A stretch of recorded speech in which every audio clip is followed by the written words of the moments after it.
Have you ever noticed that the nicest person in your office is always the one staying late to finish someone else's work? Or that your most generous friend is somehow always broke, while the people who never help anyone seem to thrive? Or here's a question that might make you uncomfortable. What if being kind isn't actually a virtue, but a vulnerability that others are programmed to exploit? I'm not talking about occasional favors or mutual support. I'm talking about a pattern so predictable, it's almost like there's an invisible sign on kind people that says, "Use me." Today, we're going to dive deep into why this happens, what's really going on beneath the surface, and most importantly, how kind people can protect themselves without losing their humanity. Because here's the truth nobody wants to say out loud. In a world that preaches kindness, the kind are often punished for it. Let's start by defining what we mean by exploitation of kind people. This isn't about one-time mistakes or miscommunications. This is about systematic patterns where kind individuals consistently give more than they receive, and others consistently take advantage. Think about Sarah, a composite of real stories I've encountered. Sarah always says yes. Yes to covering shifts. Yes to lending money. Yes to listening to problems for hours. Yes to doing extra work. And what does Sarah get in return? More requests. More demands. More people who mysteriously disappear when she needs help. The exploitation of kind people follows a predictable cycle. First, there's the initial request. It's small, reasonable, easy to say yes to. Can you help me with this one thing? Of course you can. You're a kind person. Second, the request escalates. Now, it's not one thing, it's several things. The favor becomes bigger, more time-consuming, more costly. But you've already said yes once, and saying no now feels wrong, like you'd be letting them down. Third, the expectation sets in. What started as a favor is now treated as an obligation. Your kindness isn't appreciated. It's expected. And if you dare to set a boundary, you're suddenly the bad guy. Finally, the disappearing act. When you need help, where are those people you help?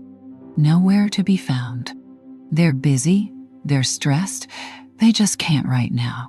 But they'll definitely need your help again next week. This isn't kindness being reciprocated. This is kindness being weaponized against you. So why do kind people allow this to happen? Let's dig into the psychology, because understanding this is crucial.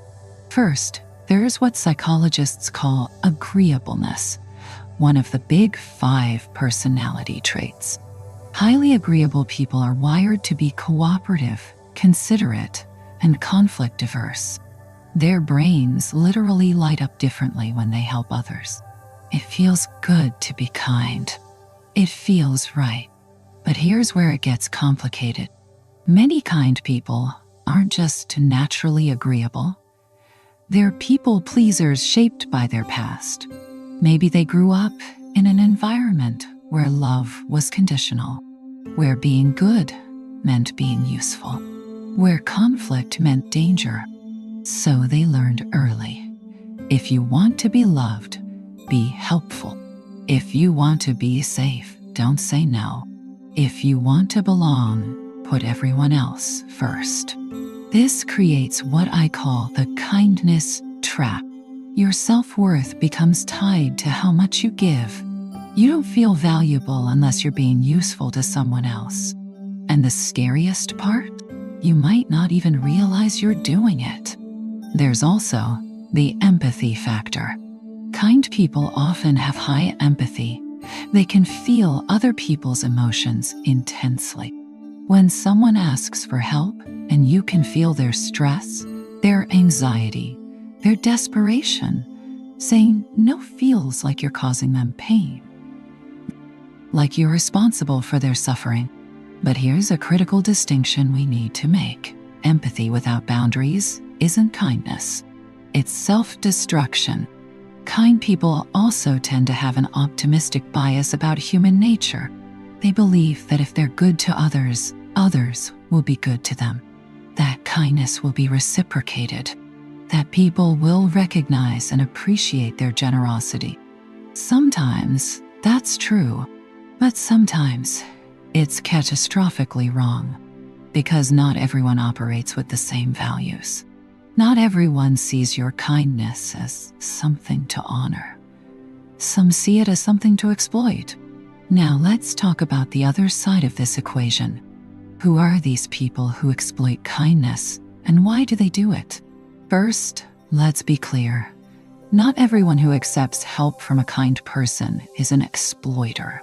Genuine relationships involve mutual support, even if it's not always perfectly balanced. But exploiters are different. They have patterns. Some exploiters are what psychologists call takers. Organizational psychologist Adam Grant divides people into givers, takers, and matchers. Takers are always calculating. What can I get from this person? They're not necessarily evil or malicious. They've just learned that taking works for them. Takers have a radar for givers. They can spot a kind person from across the room because kind people display certain signals.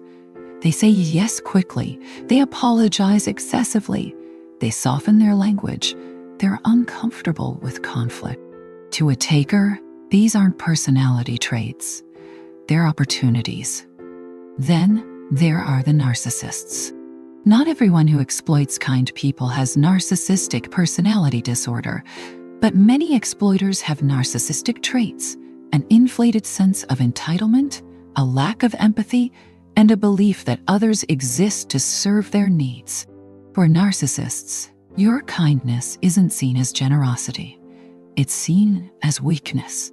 It's proof that they're more important than you. They interpret your giving as confirmation that their needs matter more than yours. There's also a fascinating psychological principle at play called reactance theory. When some people receive help, especially repeated help, they start to resent the helper. Why? This being helped reminds them that they needed help, which threatens their self-image.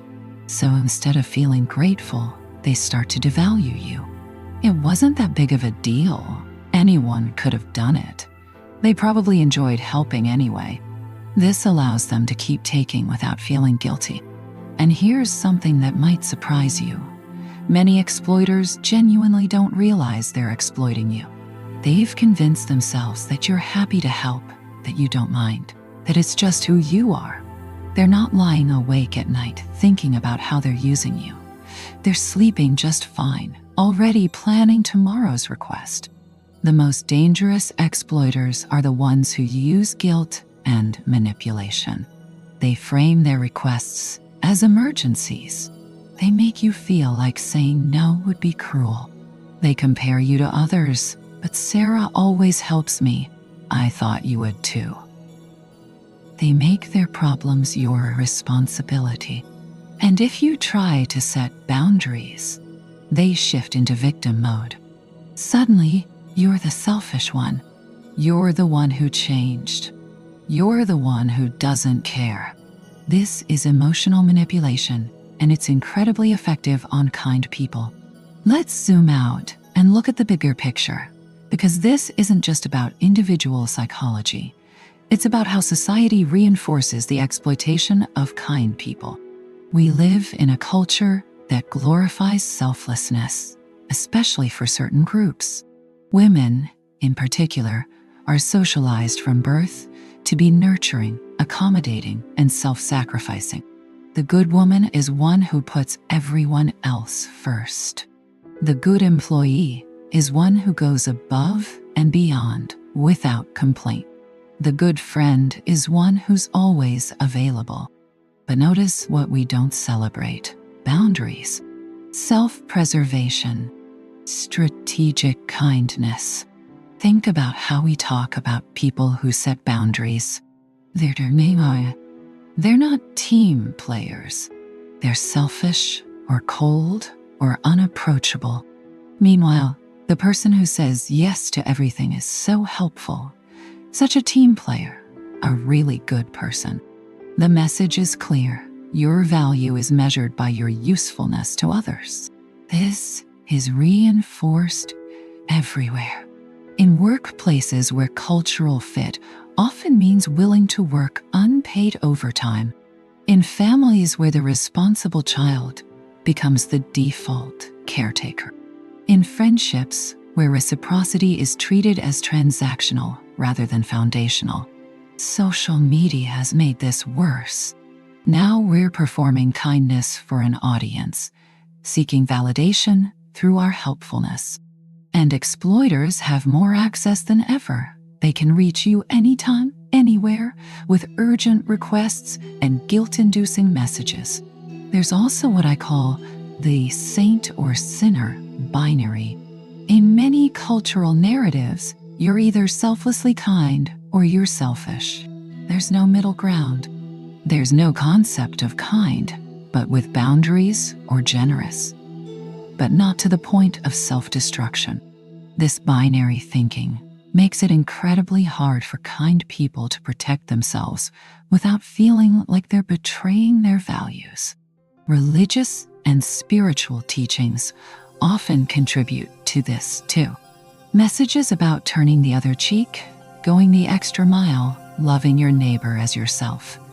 These are beautiful principles, but they're often taught without the equally important teachings about self-respect, discernment, and healthy boundaries. The result? A society that produces a steady supply of kind people primed for exploitation and rewards the people who exploit them by calling it networking, hustle, or knowing how to get things done. Let's talk about what this actually costs kind people, because the impact is far more severe than most people realize. First, there's the obvious practical cost. Time, money, energy, resources, all flowing out, rarely flowing back in. Kind people often find themselves financially strained, exhausted, and overwhelmed while wondering why they can't get ahead when they work so hard. But the deeper costs are psychological and emotional. There's the erosion of self-worth. When your kindness is consistently taken for granted, you start to internalize the message that you're only valuable when you're useful. Your sense of self becomes tied to what you do for others, not who you are. This leads to what psychologists call compassion fatigue or burnout. You keep giving because that's who you are, but inside, you're running on empty. You're exhausted, resentful, and starting to feel nothing when people ask for help, which makes you feel guilty because feeling nothing isn't who you want to be. There's also a specific kind of pain that comes from being exploited. Betrayal. You thought these were genuine relationships. You thought people cared about you. And then you realize, often suddenly and devastatingly, that you were just convenient, useful. And now that you can't give anymore, or won't give anymore, they're gone. This betrayal cuts deep because it forces you to question your judgment. Were you wrong about everyone? Can you trust anyone? Is everyone just waiting to take advantage of you? Some kind people respond by shutting down completely. They become cynical, distrustful, unwilling to help anyone.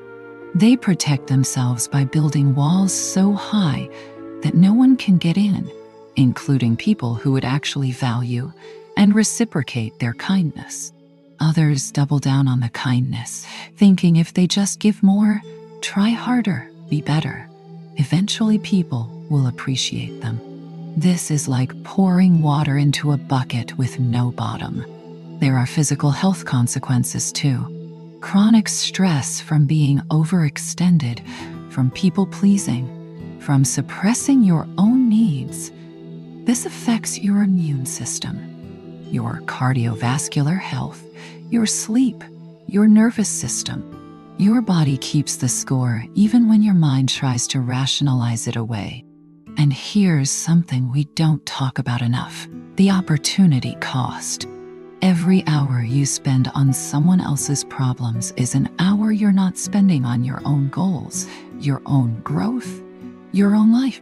Kind people often wake up at 40, 50, 60 and realize they've spent their entire lives serving others while their own dreams gather dust.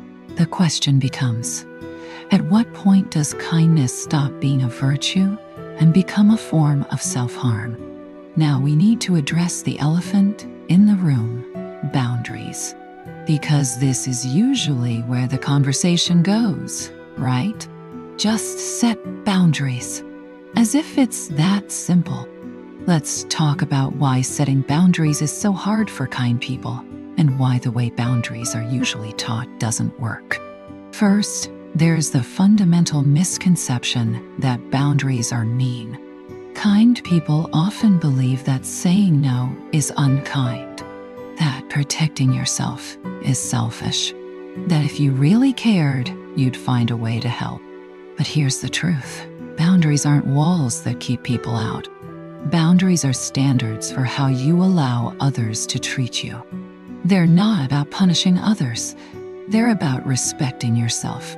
Another misconception: boundaries are all or nothing. People think setting boundaries means cutting people off, being harsh, becoming not a nice person anymore. So they don't set any boundaries at all because the alternative seems too extreme. But boundaries exist on a spectrum. You can be kind and have boundaries. You can help people and still protect yourself. These aren't contradictory, they're complementary. There's also the guilt factor. When kind people try to set boundaries, they feel crushing guilt. They imagine the other person's disappointment, their struggle, their judgment. They think about how they would feel if someone said no to them. And the guilt becomes so unbearable that they back down. But here's what's really happening. You're being manipulated by hypothetical guilt about hypothetical scenarios. You're suffering real consequences to avoid imaginary ones. Many kind people also struggle with boundaries because they've never seen them modeled in a healthy way. Maybe their parents had no boundaries and burned themselves out. Or maybe their parents had rigid walls instead of flexible boundaries. They don't have a template for what healthy boundaries look like. And then there's the social punishment. When a chronically kind person starts setting boundaries, people get upset. The exploiters especially will push back hard. They'll test you, guilt you, tell you that you've changed. And their reaction can be so intense that it seems easier to just go back to saying yes. But here's what's really happening in those moments. They're upset because you're disrupting a system that benefited them. Your boundaries are inconvenient to their exploitation, and their reaction is actually proof that boundaries were necessary. One more crucial misconception: that you need to explain or justify your boundaries. That saying no requires a good enough reason. That you need to prove you can't help. You don't. No is a complete sentence. Your reasons are your own. The moment you start justifying, you're opening the door to negotiation, and suddenly your boundary is on trial. This is where we need to get really clear on something. There is a profound difference between kindness and weakness, between generosity and being a doormat, between helping others and enabling them. True kindness comes from a place of strength and choice. You help because you want to, because you have the resources, because it aligns with your values, not because you're afraid of what happens if you don't. Weakness masquerading as kindness comes from fear. Fear of conflict, fear of rejection, fear of being seen as bad or selfish. You say yes not because you want to help, but because you're afraid to say no. Here's a test. If someone asked you for help and you genuinely couldn't, you were physically unable, or it would seriously harm you, would you still feel guilty? If the answer is yes, that's not kindness. That's codependency. Real kindness has discernment. It asks, is this help actually helpful? Am I enabling unhealthy behavior? Is this person willing to help themselves? Is there a pattern here I need to recognize? Sometimes the kindest thing you can do is say no. Saying no to someone who's asking you to do something they could do themselves teaches them self-reliance. Saying no to someone who's repeatedly crossed your boundaries teaches them respect. Saying no when you're depleted teaches them that you're a human being with limitations, not a resource to be consumed. There's also a difference between generosity and self-abandonment. Generosity means giving from your overflow. Self-abandonment means giving from your reserves, your essentials, the resources you need for your own well-being. Imagine your life is a cup. Generosity is sharing from a full cup. You're hydrated, nourished, stable, and you can afford to pour some out for others. Self-abandonment is pouring from an empty cup. You're running on fumes, but you're still pouring because you've been taught that your emptiness doesn't matter as much as their need. But here's what happens when your cup is empty. You have nothing left to give. Not to others, not to yourself, not to the things and people that actually matter. You become bitter, resentful, exhausted. And that bitterness poisons everything, including your capacity for genuine kindness. Strong kindness also knows the difference between helping and enabling. Helping is giving someone what they need to overcome a challenge. Enabling is shielding them from the consequences of their choices, which prevents them from growing or changing. If someone keeps making the same mistakes and you keep rescuing them, you're not being kind. You're preventing them from learning. You're participating in their dysfunction. Real kindness sometimes looks harsh from the outside. It says, I can't keep lending you money because it's not helping you budget better. It says, I won't cover for you again because you need to be accountable. It says, I care about you, but I can't fix this for you. That's not mean. That's honest. And honestly, most people respect strength more than they respect weakness, even if they've been benefiting from your weakness. Let's get practical. How do you actually identify when someone is exploiting your kindness versus when someone is just going through a hard time and needs genuine help? Here are the red flags. Pattern number 1. The relationship is one-directional. You're always initiating, always helping, always accommodating. They never ask how you're doing, never offer help, never reciprocate in meaningful ways. And when you do need something, they're suddenly unavailable. Keep a mental log for a month. Who reaches out to you and why? If someone only contacts you when they need something, that's not a friendship. That's a transaction. Pattern number 2. Your boundaries are consistently tested or ignored. You say you can't work late this week, and they ask again the next day. You say you can't lend money, and they reframe the request.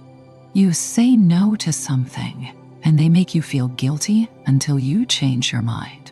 Exploiters don't respect boundaries. They see them as obstacles to overcome. Pattern number 3. There's always a crisis. Everything is urgent. Everything is an emergency. Everything is the worst thing that's ever happened. And somehow, You're always the solution. Now, legitimate crises happen, but if someone's life is perpetually chaotic and they're perpetually needing you to rescue them, that's a pattern. They're either incredibly unlucky or they're managing their chaos by outsourcing it to you. Pattern number 4. They minimize your contributions. After you help them, they downplay it. It wasn't that big of a deal. Anyone would have done it. You didn't have to go out of your way. This allows them to keep taking without feeling indebted. Pay attention to how people acknowledge your help. Genuine gratitude looks different from dismissive minimizing. Pattern number 5. They guilt trip or manipulate when you hesitate. I thought you were my friend. I would do it for you. Everyone else said no. You're my last hope. I guess I'll just figure it out on my own. And a heavy sigh. This is emotional manipulation. They're making their problem your responsibility by making you feel bad for not solving it. Pattern number 6. They compare your boundaries to other people's lack of boundaries. But Sarah always helps me. The subtext is, be more like Sarah, who has no limits. Don't fall for this. You're not Sarah, and Sarah is probably exhausted. Pattern number 7. They take credit for your work. Whether it's in professional settings or personal projects, exploiters are comfortable presenting your contributions as their own achievements. Pattern number 8. They disappear when the giving stops. The moment you can't help anymore or won't help anymore, they're gone. No explanation, no working through it, just gone. Because they were never there for you. They were there for what you could do for them. This is the clearest sign of all. True relationships survive boundaries. Exploited relationships don't. Here's an exercise. Think about your relationships. For each person, ask yourself, do I feel energized or drained after interacting with them? Do they celebrate my successes or just tolerate them? Would they be there if I had nothing to offer? Your instincts know the answers. The question is whether you're willing to listen to them. Now for the most important part, how do you protect yourself from exploitation without becoming cynical, bitter, or closed off?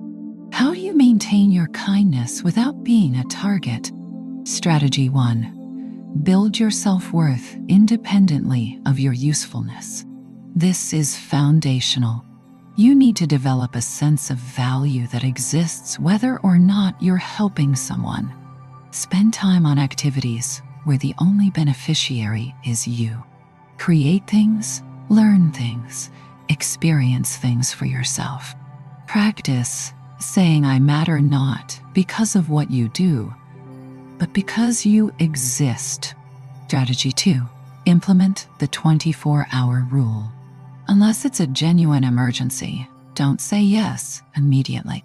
Say, let me check my schedule and get back to you. This gives you time to consider. Do I actually want to do this? Can I afford to do this? Is this request reasonable? Am I only saying yes because I feel guilty? Exploiters hate this rule because it disrupts their pressure tactics. Strategy 3. Offer alternatives instead of automatic yeses. I can't do that, but I can do this smaller thing. I can't help this week, but I'm free next week. I can't give you money, but I can help you make a budget. This lets you be helpful on your terms while teaching others that your boundaries are real. Strategy 4. Practice saying no without justification. I'm not able to do that. Full stop. Not I'm sorry. I'm so busy. I have this thing and that thing. And just no.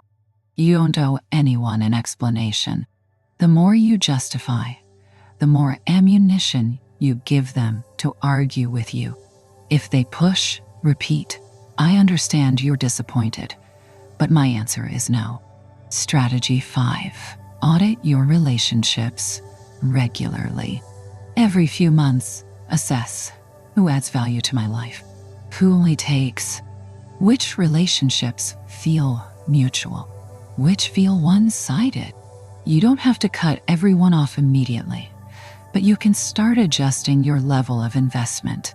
Give less to takers, more to reciprocators. Strategy 6. Let people experience natural consequences. If someone doesn't plan ahead and expects you to drop everything, let them experience the result of poor planning. If someone is irresponsible with money and wants you to bail them out repeatedly, let them feel the consequence of their choices. You're not being cruel. You're allowing them to learn and grow. Strategy 7. Prioritize your inner circle. Divide your relationships into circles. Your inner circle gets your best time, energy, and resources. Your outer circles get less. Not everyone deserves the same level of access to you.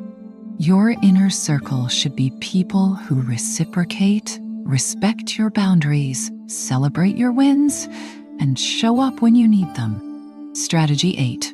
Develop a kindness budget. Just like financial budgeting, you have limited resources of time, energy, and emotional bandwidth. Decide in advance what you're willing to give each week or month. When your kindness budget is spent, the answer is no, regardless of who's asking. Strategy 9. Build your tolerance for other people's disappointment. This is hard, but essential. People will be disappointed when you set boundaries. They might be upset, hurt, or angry. That's okay. Their emotions are not your responsibility to manage. You can be compassionate about their disappointment without changing your boundary. Strategy 10. Invest in relationships with other strong, boundaried, kind people. Surround yourself with people who model healthy kindness, kindness with limits, generosity with discernment. These relationships will reinforce that you can be both kind and strong. They'll support you when you set boundaries instead of punishing you for them. Remember, protecting yourself isn't unkind. It's sustainable kindness. It's kindness that can last because you're not destroying yourself in the process. If you've recognized yourself in this conversation, if you've realized you've been exploited, maybe for years or decades, you might be feeling a lot of emotions right now. Anger at the people who used you. Anger at yourself for allowing it. Grief for the time and energy lost. Maybe even fear about what changing will mean. All of those feelings are valid. Rebuilding yourself after recognizing exploitation is a process. It doesn't happen overnight. Let's talk about what that process looks like. Phase 1. Acknowledgement. First, you have to acknowledge what happened. Not minimize it, not rationalize it, not excuse it. You were exploited. People took advantage of your kindness. That was wrong. It hurt you. You're allowed to be angry about it. Many kind people skip this step because they want to be understanding. They want to see the exploiter's perspective, make excuses for them. But you can't heal from something you won't acknowledge. Phase 2. Grieving. You need to grieve. Grieve the relationships that weren't what you thought they were. Grieve the version of yourself who believed everyone had good intentions. Grieve the time you can't get back. This grief is necessary. Sit with it. Don't rush through it. Phase 3. Releasing guilt. You're probably feeling guilty. Guilty for being stupid enough to be exploited. Guilty for not seeing it sooner. Guilty for being angry at people you cared about. But here's the truth. Being exploited doesn't mean you're stupid. It means you're kind, and someone took advantage of that kindness. The shame belongs to them, not you. Phase 4. Rebuilding your boundaries. Now you can start setting boundaries, but be patient with yourself. You've probably spent years operating without boundaries. It's going to feel uncomfortable, scary, wrong. Do it anyway. Start small. Set boundaries in low-stakes situations first. Build your boundary-setting muscles. Celebrate each time you say no, even if it feels terrible. Phase 5. Curating your circle. You'll likely need to distance yourself from some people. Some relationships might end completely. This is painful, but it's also necessary. The people who truly value you will respect your boundaries. The ones who don't were only there for what you could do for them anyway. Phase 6. Redefining kindness for yourself. You need to develop a new understanding of what kindness means. One that includes kindness to yourself. One that recognizes that sustainable kindness requires boundaries. What does kindness look like when it comes from strength instead of fear? When it's a choice instead of a compulsion? When it includes you, not just everyone else? Phase 7. Building new patterns. This is about creating new habits and ways of relating to people. Checking in with yourself before saying yes. Asking, do I want to? Before asking, should I? Noticing when you're people-pleasing and course-correcting. Phase 8. Forgiving yourself. Eventually, you need to forgive yourself for not knowing what you didn't know, for doing the best you could with the awareness you had, for being human. You can't change the past, but you can choose differently going forward. Phase 9. Finding your people. Now you can invest in genuine relationships. People who respect your boundaries.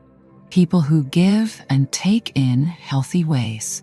People who value you for who you are, not what you do for them. These relationships will feel different.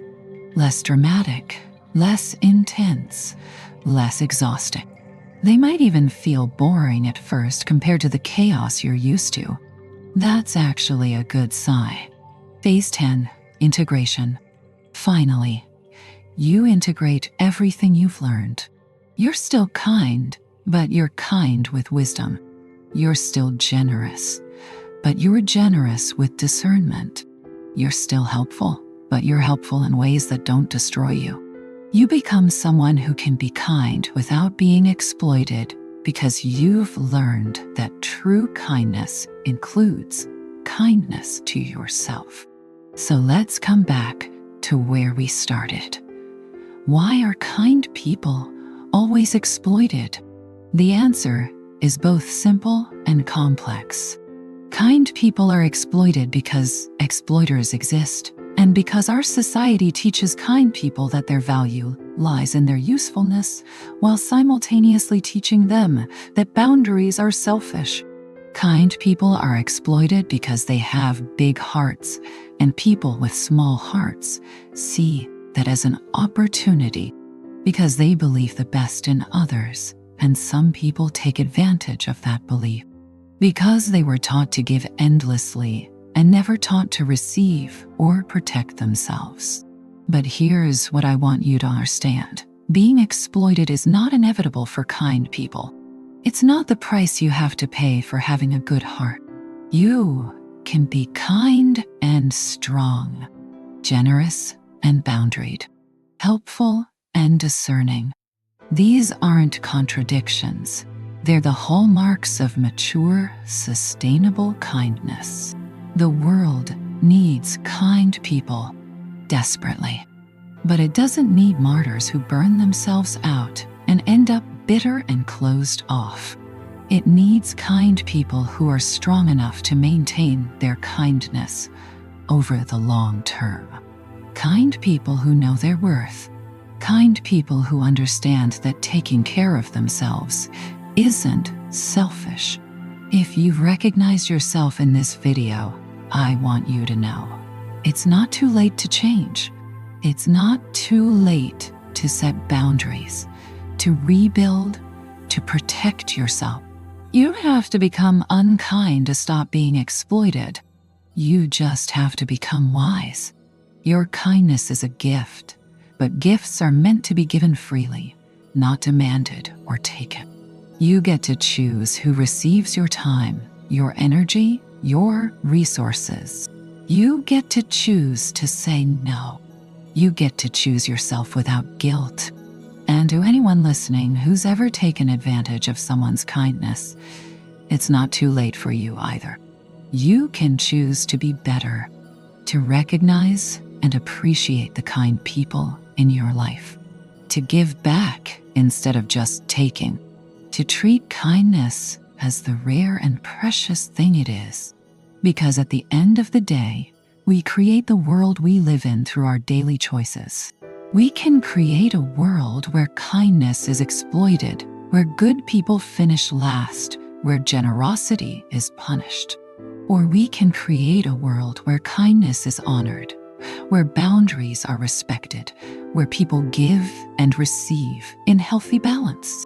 That starts with each of us. So be kind, but be wise. Be generous, but be discerning. Be helpful, but be protective of yourself. Your kindness is valuable. Don't let anyone convince you otherwise, including yourself. Thank you for listening.